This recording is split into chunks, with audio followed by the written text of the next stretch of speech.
Pentagon official and former White House hostage policy review team senior member Alex Plitsas and former Assistant Secretary of State for Reagan and Bush 41, Robert Charles. Robert, I begin with you. I just want everyone to take a look at the cover of the Jerusalem Post on this Friday, and it is Friday in Jerusalem, and it is President Trump.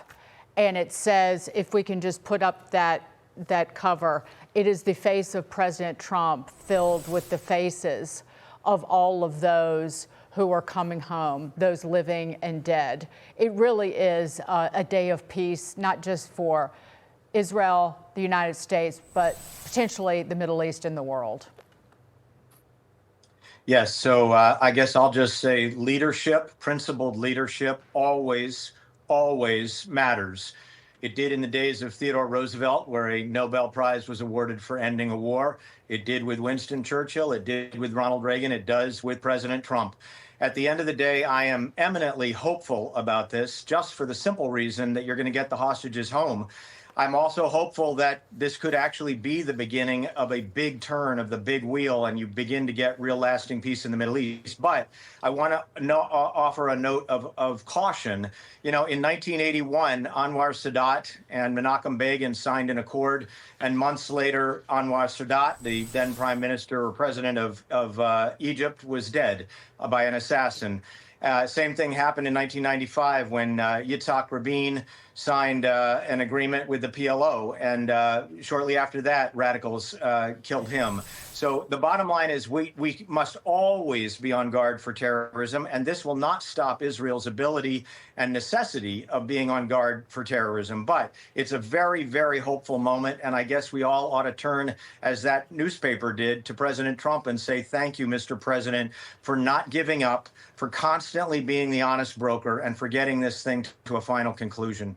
And Alex, we keep seeing these videos of the families of the remaining hostages, those that are alive, that are rejoicing. I'm sure you heard Jennifer Griffin say that that Hamas is saying they don't know where all of the bodies of the dead hostages are. But at the same time, when it comes to what's happening in Gaza right now, Alex, there is a piece by Moumoun al-Natar it's an op-ed in the Wall Street Journal. He actually lives in Gaza. He has been part of the resistance against Hamas. He makes a very strong argument that the people of Gaza are tired of Hamas. They want them out. He also talks about the fact that the Israelis are tired. You've had reservists that have been fighting, that have been in Gaza, Israeli reservists, for 2 years. Does that change the equation, do you think, for how this vote has gone today in Israel? I mean, I think there's a number of factors that Jennifer brought up, and it's always easy to follow her because she's brilliant, and she was, spot on the questions that she asked. There hasn't been an election since like 2006 at this point, either in Gaza or the West Bank. So Hamas has been entrenched. There is no viable political opposition, and so once they're deposed and they're out and largely defeated militarily here, there is no partner for peace in terms of a responsible actor for a Palestinian state. That doesn't exist right now. And as was mentioned, there'll be need for reform from the PA. So the local people in Gaza are tired of them. They want Hamas gone, but there is no immediate replacement. And so, to Jennifer's point, that's the difficult part coming after this. Once you get through the hostage releases, the 20 living folks, the 28 that they have to finish locating, there's actually a 72-hour period built into this mechanism, as well as a follow-up with Egypt, the U.S., Qatar, and I believe Turkey to help search for the bodies. And Hamas has made an effort that they actually have to go find them.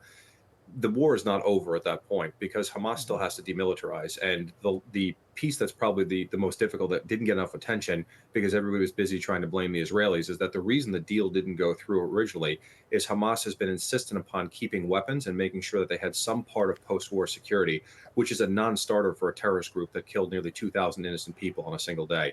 Certainly the largest number of Jews killed in one day since the Holocaust. So that is yet to be seen. Thank God the hostages are coming out. This war is coming to an end, but it'll be up to Hamas as to whether or not this ends in perpetuity. Thank you both. Terrific analysis, Alex and Robert. Be well. Thank you. Thank you.